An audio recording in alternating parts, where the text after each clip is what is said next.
Lux presents Hollywood.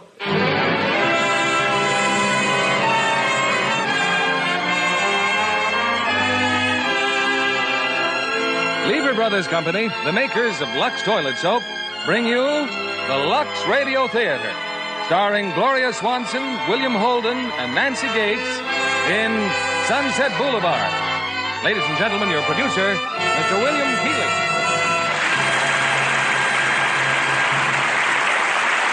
Greetings from Hollywood, ladies and gentlemen.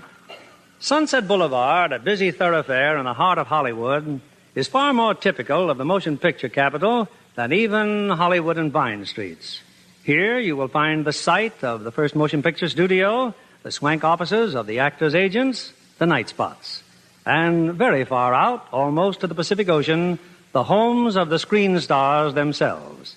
And this is where tonight's play takes place.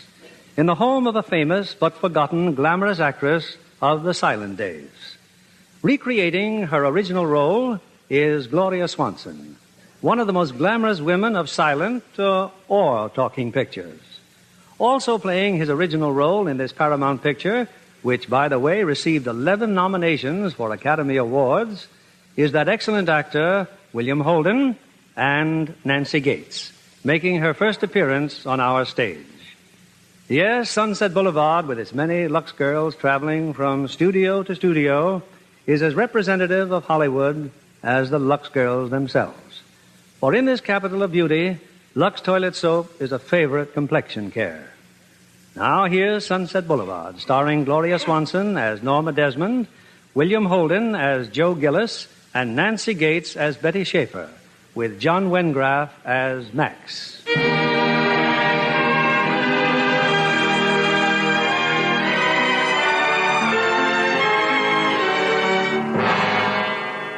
20 minutes ago, a murder was committed on Sunset Boulevard at one of those great big mansions between Hollywood and the beach.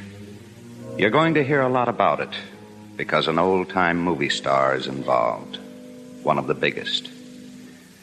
The police haven't arrived yet, but they're on their way, I guess. The victim's body is still floating in the swimming pool. Nobody important, really. Just a movie writer with a couple of B pictures to his credit.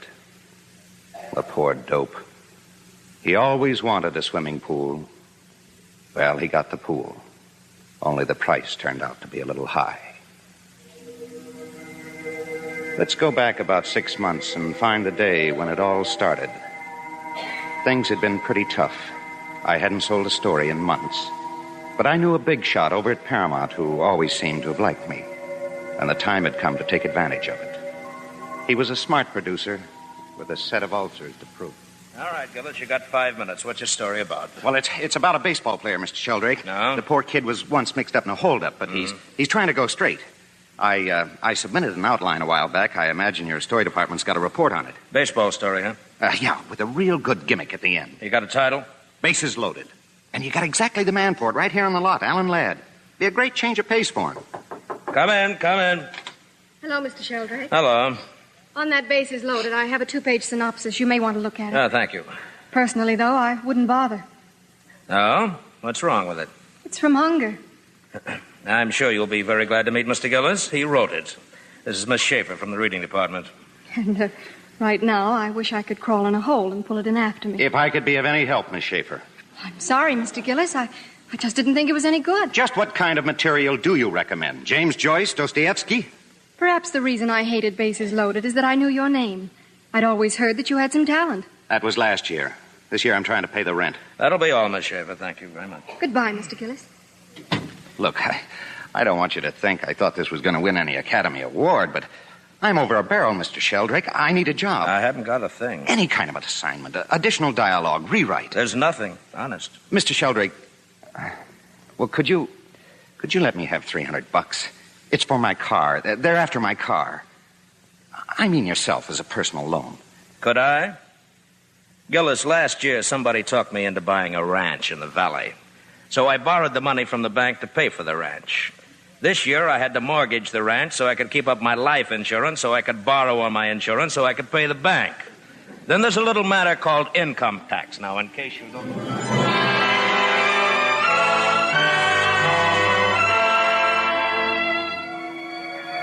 Well, that was that. I drove out of the parking lot. No place in particular. Just driving and trying to think things out. The time had come to wrap up the whole Hollywood deal and somehow get back to Ohio.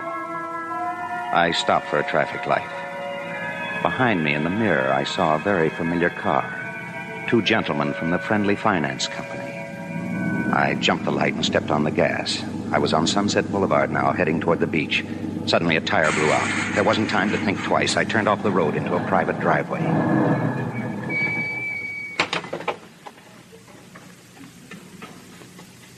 I ducked behind some fancy shrubbery and waited. I was safe. The house was a great big white elephant of a place. The kind crazy movie people built in the crazy 20s. A neglected house gets an unhappy look. This one had it in spades. Dismal and damp-looking, all grown over with some devouring sort of ivy. I started wondering how anyone could ever... You there. Why are you so late? Oh, I beg your pardon, but I'm, In here. Come in. I just left my car in the driveway. I had a blowout. I thought maybe Go inside. Have him come up, Max. Wipe your feet. Go on. You're not properly dressed for the occasion. What occasion? Go up the stairs. Now, suppose you listen to me for just a Madame minute. is waiting. For me? Okay. If you need any help, call me. So I went up the staircase. It led to a huge bedroom. On a table, covered with a Spanish shawl, was a monkey. A dead monkey. I guess I just stood there staring. You should have been here hours ago. I put him there because he always liked to be near the fire. Well, I've made up my mind that he'll be buried in the garden. Any city laws against that? I wouldn't know. I don't care anyway. I want the coffin to be white. I want it specially lined with satin. White. Or maybe deep pink. Now, I warn you, don't quote me a fancy price just because I'm rich. Look, you've got the wrong man, lady. I had some trouble with my car. I thought this place was empty. It is not. Get out. I'm sorry. Hey, excuse me. But haven't I seen you before? Get out. You're Norma Desmond. You used to be in silent pictures. You used to be big. I am big. It's the pictures that got small. Yeah, I knew there was something wrong with them. They're dead. They're finished. There was a time when they had the eyes of the whole wide world, but that wasn't good enough for them. Oh, no. They had to have the ears of the world, too. So they opened their big mouths, and out came talk. Talk. Yeah, well, that's where the popcorn business comes in. You buy yourself a bag and plug up your ears. Look at them in the front offices, the masterminds. They took the idols and smashed them. The Fairbankses, the Gilberts, the Valentinos. And who have you got now? Some nobodies. Well, don't blame me. I'm not a producer, just a writer. You are. Writing words. Words. More words. Well, you've made a rope of words and strangled this business. You wake up the monkey. Get out. Max! Okay, I'm going. Just a minute, you. A writer, you said. Well? Are you or aren't you? Oh, sure. The last story I sold was about Okies in the Dust Bowl, but you'd never know because when it reached the screen, the whole thing played on a torpedo boat. I happen to have written a script myself. It's the story of Salome. I think I'll have DeMille direct it. And you'll play Salome? Who else? Only asking. I didn't know you were planning a comeback. I hate that word. It's a return. A return to the millions of people who have never forgiven me for deserting the screen. Fair enough. Salome. What a woman. What a part. The princess in love with a holy man. He rejects her, so she demands his head on a golden tray, kissing his cold, dead lips. They'll love it in Pomona. They love it every place. Read it. Read my manuscript. Read the scene just before she has him killed. Now, look, never let another writer read your material, Miss Desmond. He may steal it. I'm not afraid. Max! Yes, madame? The young man is staying for a while. Get some champagne. So I started to read. Sometimes it's interesting just to see how bad writing can be. This promised to go the limit. She sat in front of me, coiled up like a watch spring, defying me not to like what I read, or maybe begging me in her own proud way to like it. It meant so much to her. It was sure a cozy setup. That bundle of raw nerves, and Max, and the dead monkey. Later on, just for comedy relief, the real guy arrived with the little coffin. It was all done with great dignity. He must have been a very important chimp. It got to be evening. I was feeling a little sick at my stomach, what with the champagne and that tripe I'd been reading. By then, however, I'd started making up a little plot of my own. Well, you're not going to stop reading. This is fascinating. Of course it is. All it needs is maybe a little more dialogue. What for? I can say anything I want with my eyes. Well, it certainly could use a little editing. I will not have it butchered. Oh, of course not. Just a touch here and there. You can find somebody. Oh, I'd have to have somebody I could trust. When were you born? I mean, what sign of the zodiac? I don't know. What month? What date? Oh, December 21st. Sagittarius. I like Sagittarians. You can trust them. Thank you. I want you to do this work. Me? Oh, no, I'm busy. I've got a job. I don't care. And I'm pretty expensive. I get $500 a week. I wouldn't worry about money. I'll make it worth your while. Well, maybe I'd better take it home and look it over there. Oh, no. I won't let it out of my house. You'll have to work here. Well, it's getting kind of late. Are you married, Mr.? The name is Gillis, single. Where do you live? Hollywood, Alto Nido Apartments. There's something wrong with your car, you said. There sure is. Why shouldn't you stay here? Oh, look, I'll come back tomorrow. Nonsense. There's a room over the garage. Max will take you there. Max? Max, come here.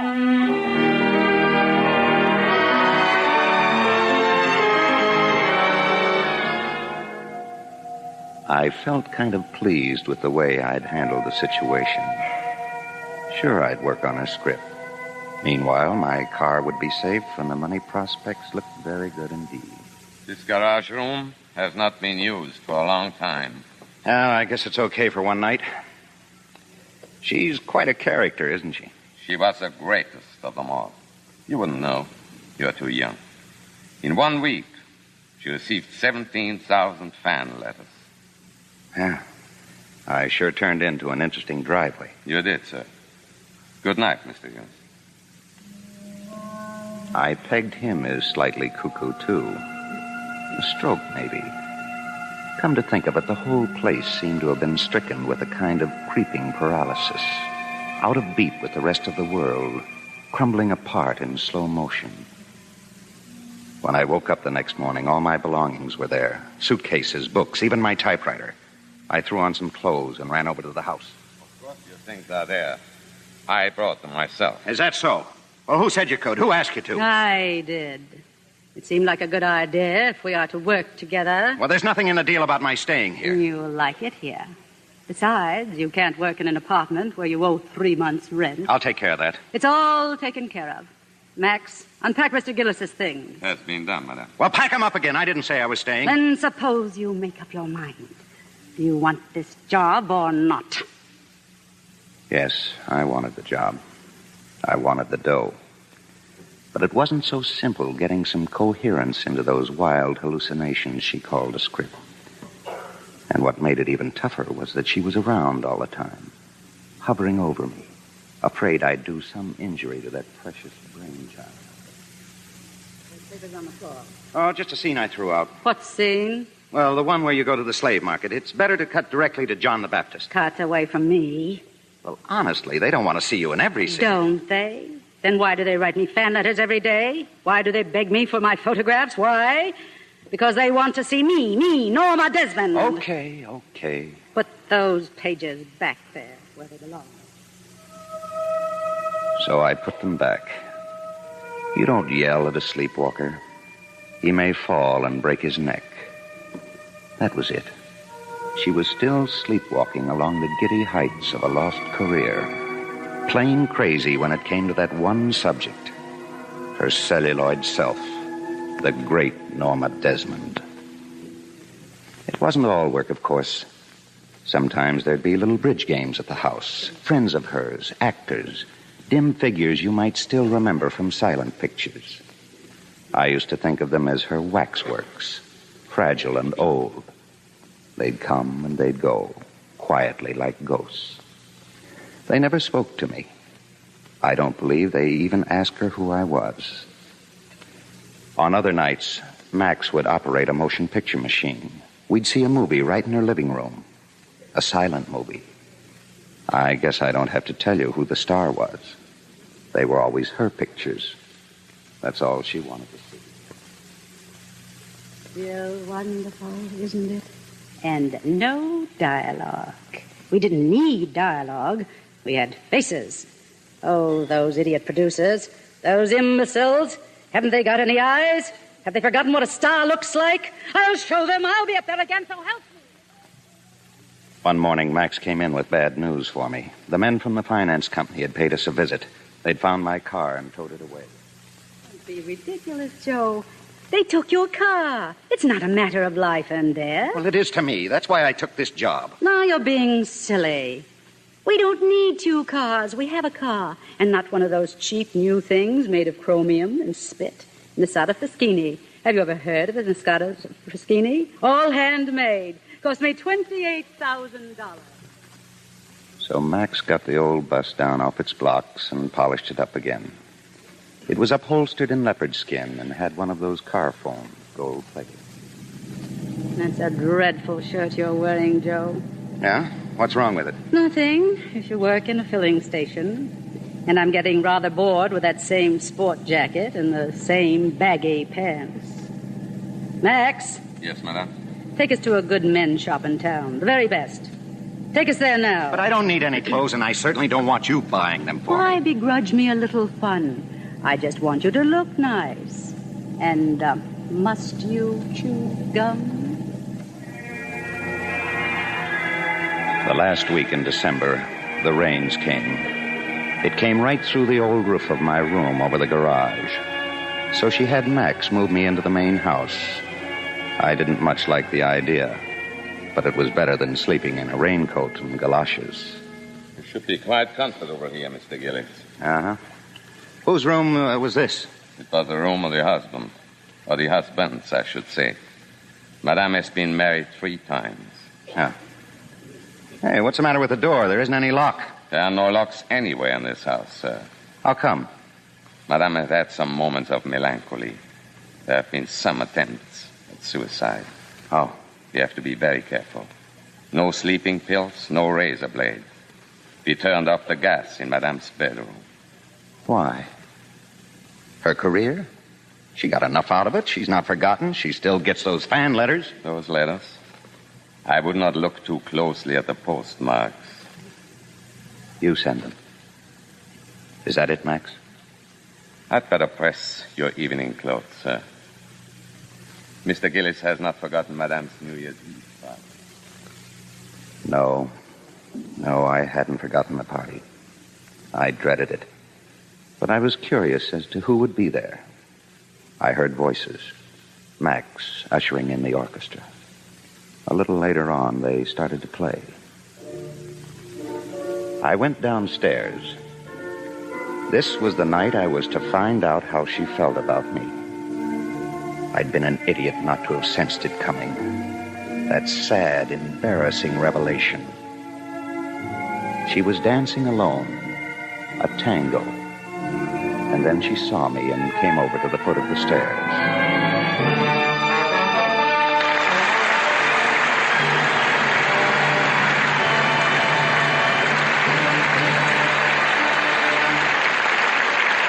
In just a moment, we'll return with Act 2 of Sunset Boulevard. Now, here's Libby Collins with the Lux Movie News of the Week. With big news, John, about a top movie. One that will start people talking about awards and Oscars. It's Paramount Pictures' A Place in the Sun. Oh, that's based on Theodore Dreiser's An American Tragedy, isn't it? Yes, it is. The book is counted a great American classic, and the picture is great, too. With 2 such stars as Elizabeth Taylor and Shelley Winters playing 2 girls in love with the same man, he's Montgomery Clift, you can imagine the drama unfolds into a passionate, true-life story that's really moving. I certainly found A Place in the Sun a great love story. The contrast between the 2 girls, Shelley, the lonely little factory worker, and Elizabeth, the wealthy society girl. But in real life, both girls are so beautiful. No, why shouldn't they be, John? Especially when they're both... I know, Libby. Both Lux girls. Didn't that close-up show you two beautiful examples of Lux's lovely complexions? Mm-hmm. You know, Elizabeth Taylor tells me she never skips her Lux soap facials for a single day. This is what she says about Lux. I work the creamy, active lather well into my skin. Rinse with lots of warm water and a dash of cold. Then I pat gently with a soft towel to dry. It's wonderful, the quick new beauty these facials give my skin. Lots of lovely women agree with Elizabeth Taylor. And every woman who wants a lovelier complexion should try this famous Hollywood beauty care. Daily Lux soap facials. Lux Active Lather cleanses so thoroughly but so gently, it leaves your skin softer and smoother. See how easy it is to be Lux lovely. You'll understand why 9 out of 10 screen stars are Lux girls. And now, here's Mr. Keeley, our producer. Act 2 of Sunset Boulevard, starring Gloria Swanson as Norma Desmond, William Holden as Joe, and Nancy Gates as Betty.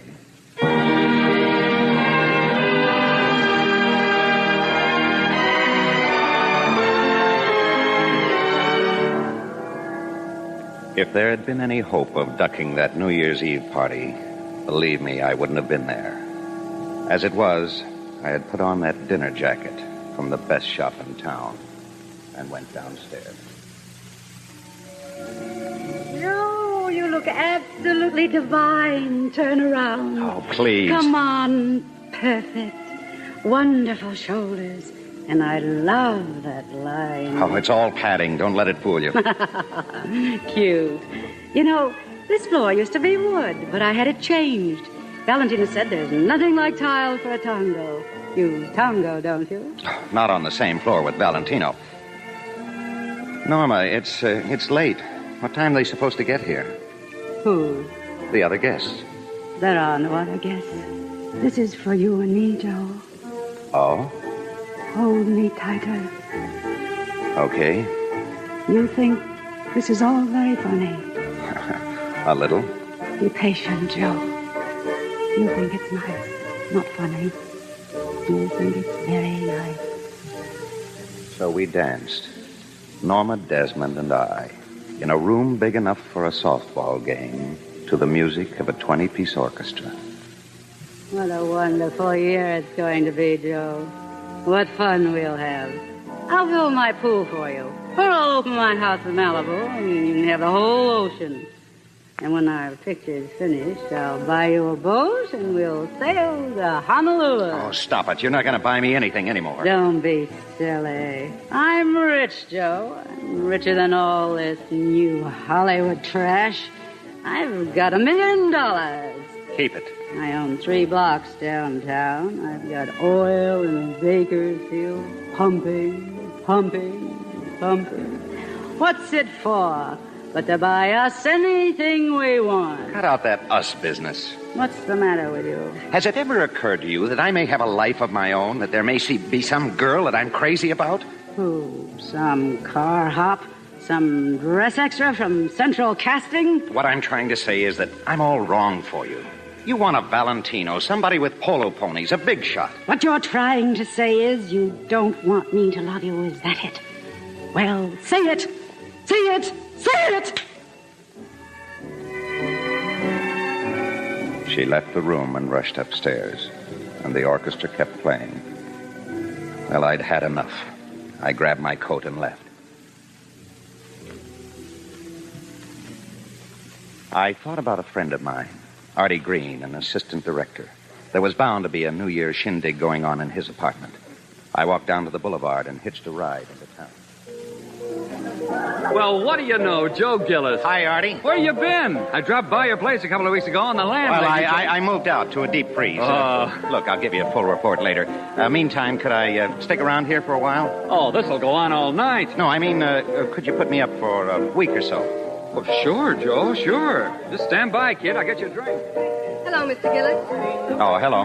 Betty Schaefer, remember? Sheldrake's office. Oh, yes. I've been hoping I'd run into you, Mr. Gillis. What for? To recover that knife you stuck in my back? Well, I did feel a little guilty. So I got out some of your old stories. Why, you sweet kid. Please, I would like to talk to you. Come on, let's go in the kitchen. I didn't pay much attention to what Betty was trying to tell me. Too much noise, too many people having a good time. But suddenly I knew I was feeling good again, and that she was part of that feeling. I told her to wait for me. I'd be right back. I had to make a phone call. I'm sorry, Mr. Gillis, but I cannot talk to you now. Yes, you can. Now, look, Max, I want you to get out my old suitcase and pack all of my I have no time to do anything now. The doctor is here. Doctor? What's going on? Madame got the razor from your room, and she cut her wrist. Max. Max, hello, Max. Hey, Joe, where you going? What did you do to him, honey? Scare him or something? Who is he talking to, Artie? Why would he leave like that? I don't know. How do you like that guy?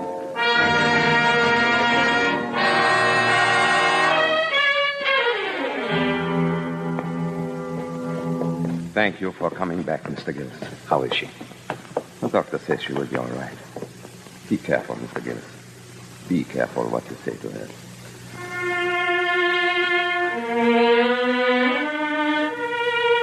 Norma?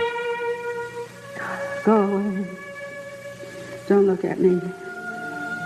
Go away and let me alone. What kind of a silly thing was that to do? To fall in love with you. That was the idiotic thing. It sure would have made attractive headlines. Great star kills herself for unknown writer.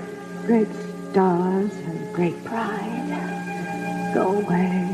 Go back to that girl of yours. Look, I was making that up because I thought the whole thing was a mistake. I didn't want to hurt you. You've been good to me, Norma. You're the only person in this stinking town who has been good to me. Then why don't you just say thank you? Just get out. Not until you promise to act like a sensible human being. I'll do it again. I'll do it again. I'll do it again. Norma. Happy New Year, Norma. Oh, Joe. Joe. Happy New Year, darling.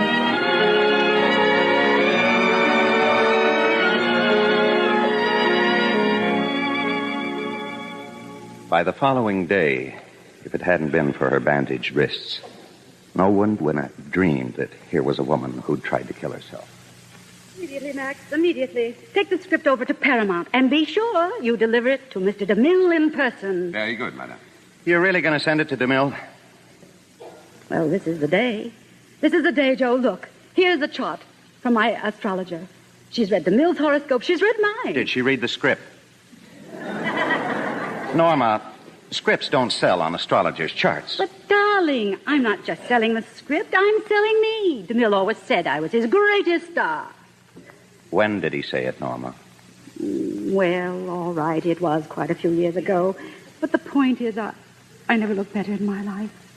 Do you know why? Because I've never been as happy in my life. Now, hurry, Max, hurry!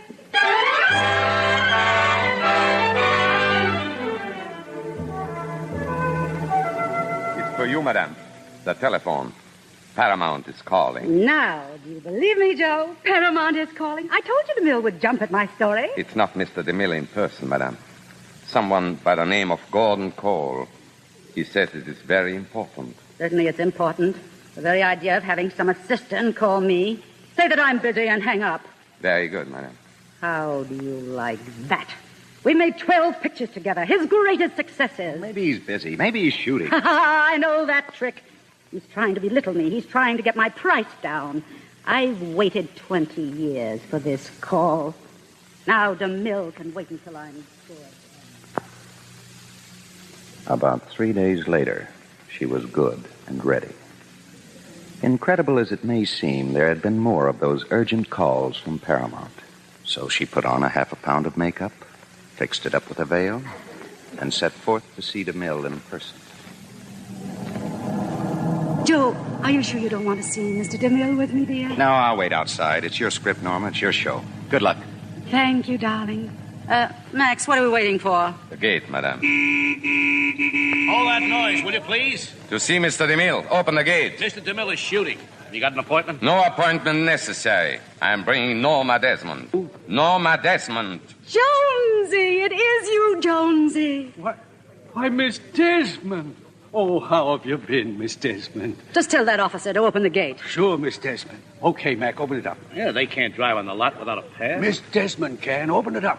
Where's Mr. DeMille shooting, Jonesy? Stage 18, Miss Desmond. Thank you, Jonesy.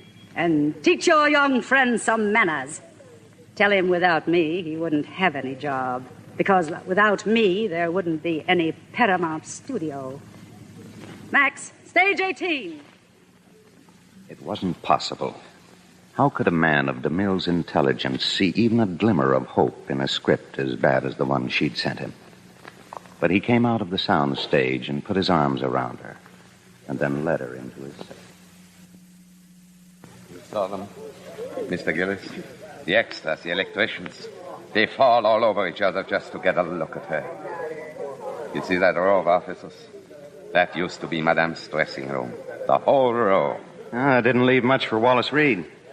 Oh, that sign over there, Max. Reader's department. Reminds me, I want to look up somebody. I'll be back in a few minutes.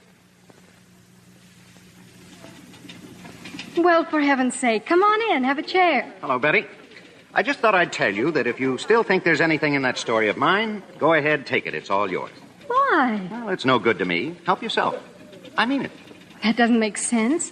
Besides, I'm just not good enough to do it by myself. Well, what about all those ideas you had? You don't even know what they are. Maybe they aren't any good. Oh, look, Joe, please, if you're busy, maybe we could work evenings or even 6 o'clock in the morning. Artie would just love that. No, for the next month, Artie won't mind at all. He's out of town. Incidentally, we're engaged. Oh? Huh. Well, good for you. You couldn't find a nicer guy. That's what I think. Anyway, he's on location in Arizona, so I'm free every evening and every weekend. Look, Betty, it can't be done. It's out. Now stop being chicken-hearted and write that story. And don't make it too dreary. Get a few laughs in it. So long, Betty. Good luck. Oh, honest to goodness, I hate you. As I walked back to the car, I saw someone talking to Max. He was just leaving. Then Max turned to me and looked at me helplessly. What's the matter? That man, one of DeMille's assistants. Well, the reason for all those telephone calls to Madame. It was not DeMille. It was the property department who called.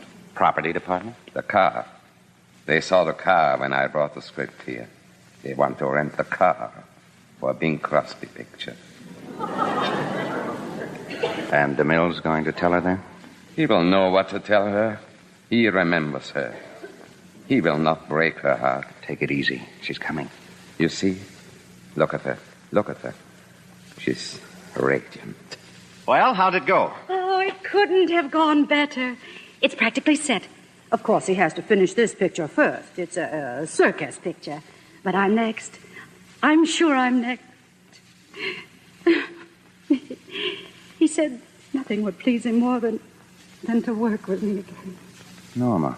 Oh, it's nothing. I just didn't realize what it would be like to come back to the old studio. Oh, what are you waiting for, Max? Forgive me, madame. Your arm, madame.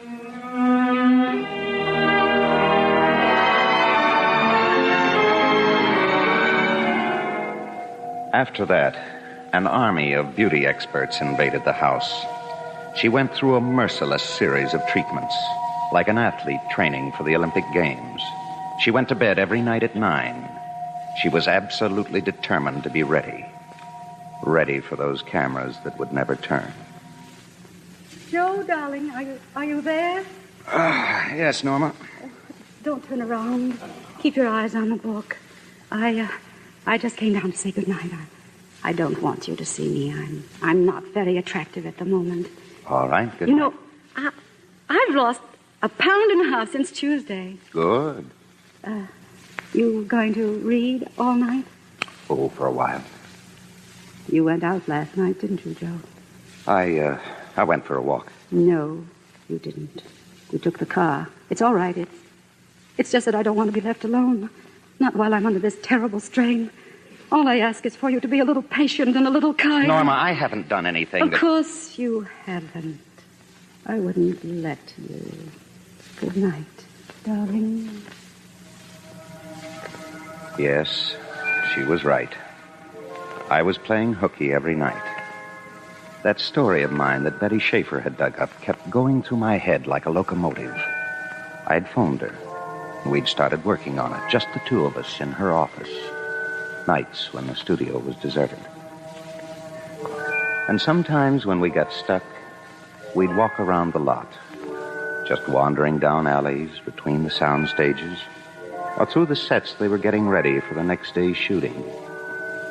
It was on one of those walks that Betty first told me about her nose. So naturally, my family expected me to become a great star. Anyway, the studio made a test, but they didn't like my nose. It slanted a little. Oh, they're crazy. Oh, no, they're not. So I went to a doctor and had it fixed. Then they gave me another test. This time they were crazy about my nose, but they didn't like my acting. That's the saddest thing I ever heard. Oh, not at all. It really taught me a little sense. So I got a job in the mailroom, then stenographic, and now I'm a reader. 3 cheers for Betty Schaefer. I will now kiss her nose. If you please. May I say that you smell real special? It must be my new shampoo. No. No, that's not shampoo. It's more like freshly laundered linen handkerchiefs. And may I suggest that if we're ever to finish our story, you stay at least 2 feet away from me at all times. Now let's walk back to your office.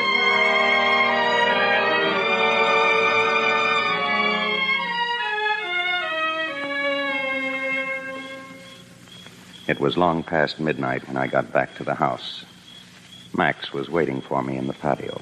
Mr. Gillis, you must be very careful. Madame may be watching. Mr. Gillis, I'm not inquiring where you go every night. Well, why don't you? I'm writing a script, and I'm going to finish it. It is just that I am greatly worried about Madame. You're not helping her any, feeding her lies and more lies. What happens when she finds out there isn't going to be any picture? She will never find out. That's my job. It's been my job for a long time. I made Norma Desmond a star, and I cannot let her be destroyed. You made her a star? I discovered her. I directed all her early films. And she's turned you into a servant. It was I who asked to come back, humiliating as that may seem. You see, I was her first husband.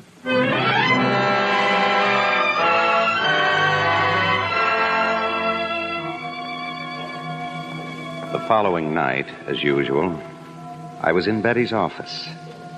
Betty was strangely quiet. It wasn't like her. Something had happened. Sorry, Joe. I don't want to talk about it. Oh, is it about me? What have you heard? No. It's Artie. He sent me a telegram. Oh? Anything wrong? He wants me to come on to Arizona, Joe. He said it only cost $2 to get married there. Well, why don't you? Well, stop crying, will you? You're getting married. That's what you wanted. I don't want it now. Why not? Don't you love Artie? Of course I love him. I always will. I'm not in love with him anymore, that's all. What happened? You did? Oh, Joe.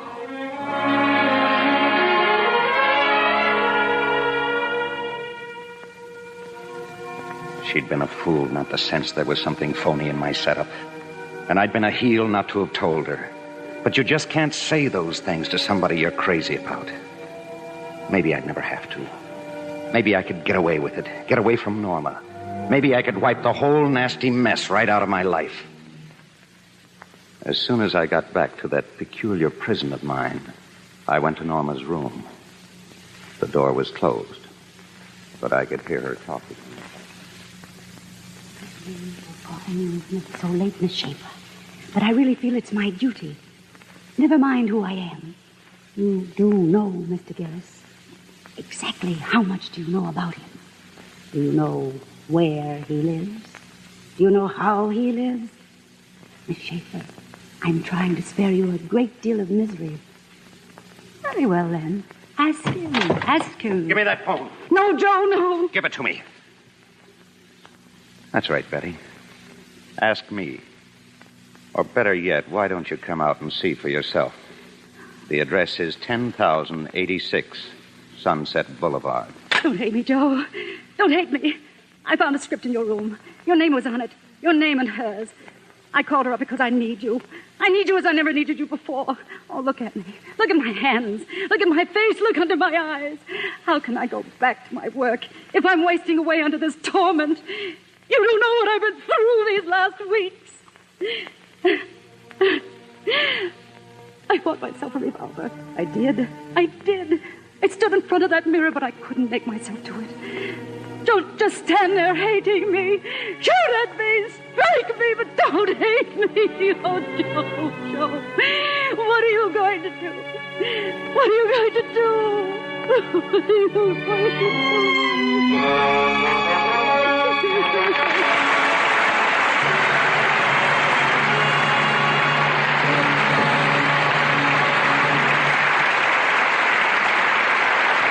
In a few moments, we'll return with Act 3. You know, Miss Nancy Gates, who is starring tonight in our play Sunset Boulevard, is one of Paramount's talented Golden Circle players. So I thought I'd invite as my guest tonight another Golden Circle member. One whose brown-eyed beauty and vibrant personality certainly say that she's headed for stardom, too. Miss Irene Martin. Thank you, Mr. Keating. It may be some time before I earn that word star. But meantime, I'm having lots of fun on the Paramount lot. Fun? Like what? Oh, playing my first role and watching other pictures filmed. The most fun was watching the new film Rhubarb being made. I haven't stopped laughing yet. Rhubarb. That's the name of the cat who inherited $30 million and a baseball team. And what a cat. You'll roar at Ray Milan, forced to be bodyguard and nursemaid to Rhubarb, who is tough, rough, and very smart. But that's only the beginning of his problems, because Jan Sterling, the girl Ray wants to marry, is allergic to cats. What a gift for comedy Jan Sterling shows. And what a lovely complexion she shows us. A Lux lovely complexion, isn't it? Yes, indeed. Jan Sterling is a Lux girl. We both agree Lux toilet soap is tops for beauty care, and that nothing could be nicer than the big bath-size Lux for the daily bath. Thank you, Irene Martin.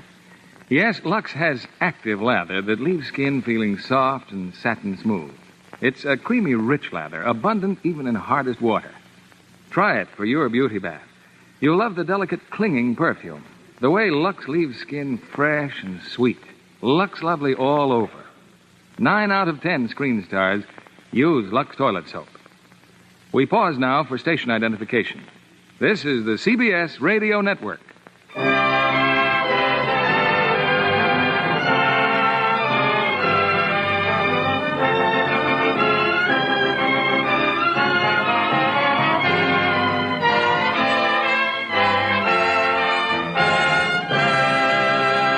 The curtain rises on Act 3 of Sunset Boulevard, starring Gloria Swanson as Norma Desmond, William Holden as Joe, and Nancy Gates as Betty, with John Wengraf as Max.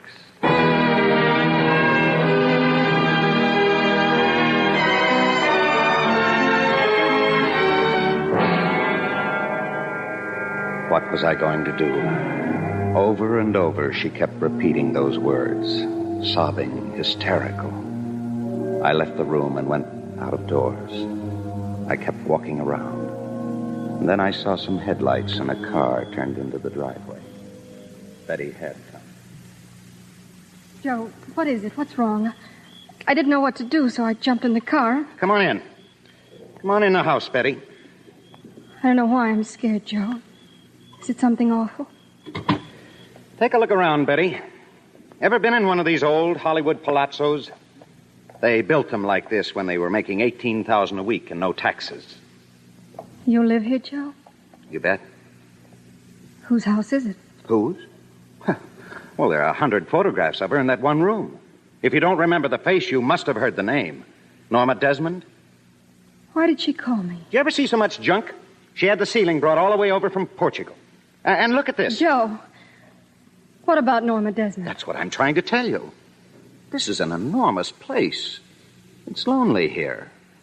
So she got herself a companion. Very simple setup. An older woman who's well-to-do. A younger man who's not doing too well.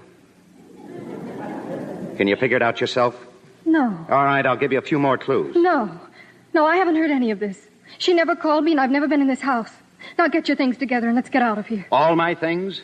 My 18 suits, my custom-made shoes, the 6 dozen shirts, the cufflinks, and the platinum keychains and cigarette cases? Come on, Joe. Come on where? Back to a one-room apartment I can't pay the rent for? Back to a story that may sell and very possibly may not? If you love me, Joe. Look, sweetie, be practical. I like it here. Maybe it's not very admirable. Well, you and Artie can be admirable. I can't look at you anymore, Joe. How about looking for the exit, then? This way. Good luck to you, Betty. You can finish that script on your way to Arizona. And when you and Artie get back, if the two of you ever feel like taking a swim, there's a pool out there. Italian marble and soft-colored lights. Thank you, darling. Thank you, Joe. Get out of my way. I'm leaving, Norma. Joe. Joe, no. You can't leave me. You can't. I said I'm leaving. No, you're not. Thanks for letting me wear the handsome wardrobe, and thanks for the use of all the trinkets. The jewelry's all in the top drawer. It's yours, Joe. I gave it to you. And I'd take it in a second. Only it's a little too dressy for Dayton, Ohio. What I gave you is nothing.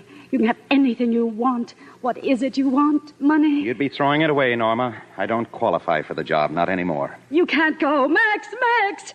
I can't face life without you. And you know I'm not afraid to die. That's between you and yourself. You think I made that up about the gun, don't you? All right, see, I do have a gun. I suppose you don't think I have the courage. Oh, sure. You don't. If it would make a good scene. You don't care, do you? Well, hundreds of thousands of people will Oh, wake care. up, Norma. You'd be killing yourself to an empty house. The audience left 20 years ago. Now face it. That's a lie. They still want me. No, they don't. What about the studio? What about the mill? He couldn't hurt you. He couldn't hurt anyone. The mill was trying to spare your feelings. The studio only wanted to rent your car. Wanted what? The mill didn't have the heart to tell you. None of us had the heart. Come on in, Max. Go on, tell her. It's a lie. They want me. I get letters every day. Do her that favor, Max. Tell her there isn't going to be any picture. There aren't any fan letters except the ones you write. Max, that isn't true. Madame is still the greatest star of them all. I'll take Mr. Gillis back to the car. You heard him. I'm a star. Norma, you're a woman of 50. Now grow up. There's nothing tragic about being 50, not unless you try to be 25. I'm the greatest star of them all. Goodbye, Norma. No one ever leaves a star. That's what makes one. I left her standing there. I grabbed my coat and started out. She kept calling me. Joe! I could hear her running after me. Joe! I was out of the house now. The air suddenly felt fresh again, clean. I started across the patio. She called to me once again. Joe! But I didn't stop. I kept on going. Suddenly, it was a great effort to keep on walking. I was alongside the pool now, and if I could only...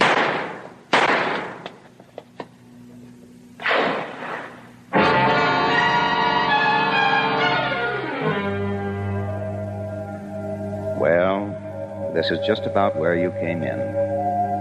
Back at that pool again. The one I always wanted. Only now the place is crawling with people. The police, detectives, reporters, photographers. They took pictures of me in the pool, and they took pictures of me out of the pool. They were very careful with me. Gentle. It's funny how gentle people get with you once you're dead. Well, the newsreel guys are roaring in now. Here's an item everybody can have some fun with. The heartless so-and-sos. What would they do to Norma? Even if she gets away with it in court, crime of passion, temporary insanity, the headlines are going to kill her. Forgotten star, a slayer. Aging actress. Yesterday's glamour queen. They're talking to her now up in the house. The boys from Homicide. They found her upstairs, sitting at her dressing table, arranging her hair.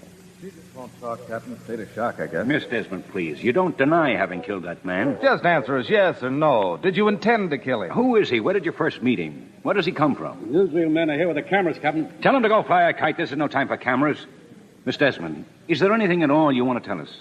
Cameras. You said cameras. What is it, Max? The cameras have arrived, madame. They have. Tell Mr. DeMille I'll be on the set at once. What is this? It's one way to get her downstairs, isn't it? Okay. Have the car right outside. Everything will be ready, madame. Thank you, Max. You'll pardon me, gentlemen, but I must get ready for my scene. The cameramen were at the foot of the stairs. A dozen reporters firing questions, but Max didn't even bother to look at them. It was the cameras he was interested in. Quiet, everybody. Miss Desmond is coming. Lights. Turn up the lights. Lights? Are you ready, Norma? What is the scene? Where am I? This is the staircase of the palace. Oh, yes. Yes. Down below, they are waiting for the princess. I'm ready. All right. Cameras. Action. So they were turning after all. Those cameras. Life, which can be strangely merciful, had taken pity on Norma Desmond. She came down the stairs. They were not policemen. They were not photographers or reporters or just the morbidly curious. To Norma, they were her public, her fans. And she was back again, working with DeMille. I can't go on with the scene. I'm too happy. Mr. DeMille, do you mind if I say a few words? Thank you. I just want to tell you all how happy I am to be back in the studio, making a picture again. You don't know how much I've missed all of you. And I promise you I'll never desert you again. Because after Salome, we'll make another picture and another picture. You see, this is my life. It always will be. There's nothing else. Just us and the cameras and those wonderful people out there in the dark. All right, Mr. DeMille. I'm ready for my close-up.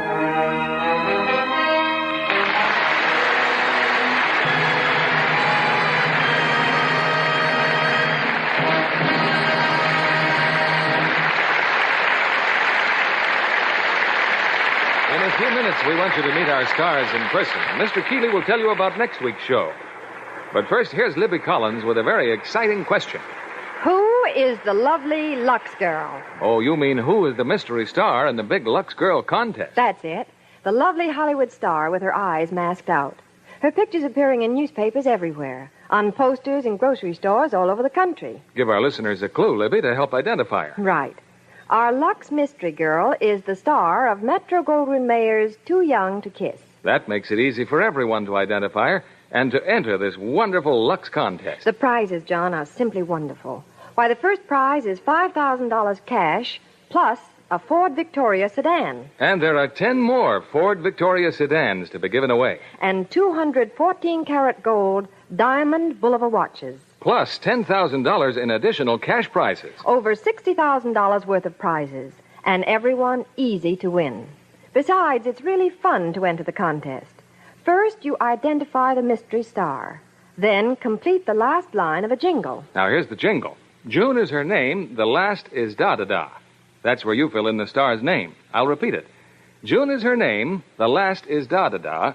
Her lovely skin's beyond comparison. Her beauty soap's the one for me. Da-dee, da-dee, da-dee, da-dee. Everyone knows lots of nice things about Lux soap to help write that last line. Yes, for instance, Lux soap has active lather. Rich, creamy lather that cleanses gently but thoroughly, leaves skin softer, smoother. It's a firm white cake with a delicate flower-like fragrance. Comes in a generous big bath size, too. 9 out of 10 screen stars are Lux Girls. So go ahead, enter this big Who is the Lovely Lux Girl contest right away. Get the entry blank at your grocer's tomorrow. The picture of the star to be identified, the jingle, the rules, and the address are all on the blank. Send in as many entries as you wish, but with each entry, attach 2 Lux toilet soap wrappers, either regular or bath size. The contest closes October 15th, so start now. Get your entry in right away. Just think, $60,000 worth of prizes, over 1,200 opportunities for you to win. And now, here's Mr. Keeley with our stars. And we want them to come forward for a well-deserved curtain call. Gloria Swanson, William Holden, and Nancy Gates.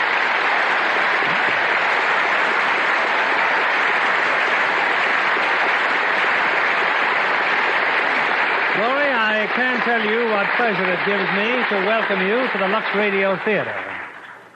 Thank you very much, Bill Keeley. Gloria, I understand that you're leaving town tomorrow to attend a big fashion show in the East. That's right, Bill. I've designed a lot of clothes for the show, and I'm delighted over my new creation. Well, we're delighted that you could make our Lux Radio show. Gloria, with all your activities, motion pictures, stage, your radio and television shows, dress designing, manufacturing... Now, Bill, that's enough about me. What about Nancy Gates? Me? Well, I just recently signed with the studio, Miss Swanson. And I do think I'm very fortunate to start off as a member of Paramount's Golden Circle. You sure are, Nancy. I was a member of the original Golden Circle Players, and it was one of the best breaks of my career. Well, Bill, I think the Golden Circle is filled with very talented young people. And, of course, all the girls would like to be a glamorous star like you, Miss Swanson. Oh, thank you, Nancy. Thank you. And now, what about Bill? What have you been doing recently? Well, I just finished a picture at Paramount with Nancy Olson and Bill Bendix called Submarine Command. A submarine commander? That's something I haven't done. The picture I just finished, 3-4-bedroom C, is all about a staid but attractive scientist and motion picture star. He knows everything about atomic radiation and nothing about the warm human chemical radiation that takes place between the male and the female. But he learns. Yes, indeed. He learns. You're just the one to teach him. That sounds like a real comedy hit. And speaking of hits, Gloria, a Lux soap is a real hit with everyone. Well, now, that's not new, Bill. For a long time, we screen actresses have depended on Lux toilet soap. That's right, Miss Swanson. And we hope to be screen actresses wouldn't think of missing our Lux soap facials. And I don't want to miss the announcement of next week's show, Bill. Next week, we'll have a salute to the motion picture industry. We call it Movie Time USA. And we'll present scenes from 7 important new productions with 15 of our top stars. They will be Mary Alden, Ann Blythe, Leslie Caron, Claudette Colbert, Gary Cooper, Wendell Corey, Bing Crosby, Dan Daly, John Derrick, Joanne Drew, Gene Kelly, Vera Ralston, Donna Reed, Forrest Tucker, and Jane Wyman. Oh. Just a little something they whipped up. Well, that's going to be a great, super great show, Bill. Now I must say good night. We'll all be listening. Good night. Good night, and all our best wishes. If you want real wear from your nylons, take the advice of the people who make stockings. Use Lux. Over 90% of the makers of nylons recommend it. Why? Because it's been proved by scientific strain tests over and over that the Lux way doubles stocking wear. Hollywood screen stars are thrilled with the way Lux makes even sheer nylons wear and wear. And new Lux with color freshener keeps colors newer looking longer. Get a big box of new Lux tomorrow. Use it for stockings for all your nice washable rayons, silks, and nylons for that nicest new Lux look. Lever Brothers Company, the makers of Lux Toilet Soap, join me in inviting you to be with us again next Monday evening when the Lux Radio Theater presents Movie Time USA with scenes from 7 new pictures with 15 stars. This is William Keeley saying good night to you from Hollywood. Nancy Gates appeared through the courtesy of Paramount Pictures, whose latest release is Here Comes the Groom, starring Bing Crosby, Jane Wyman, and Alexis Smith. Our play was adapted by S.H. Barnett, and our music was directed by Rudy Schrager. This is your announcer, John Milton Kennedy, reminding you to join us again next Monday night to hear Movie Time USA, starring 15 stars and 7 of their latest pictures. This is the CBS Radio Network.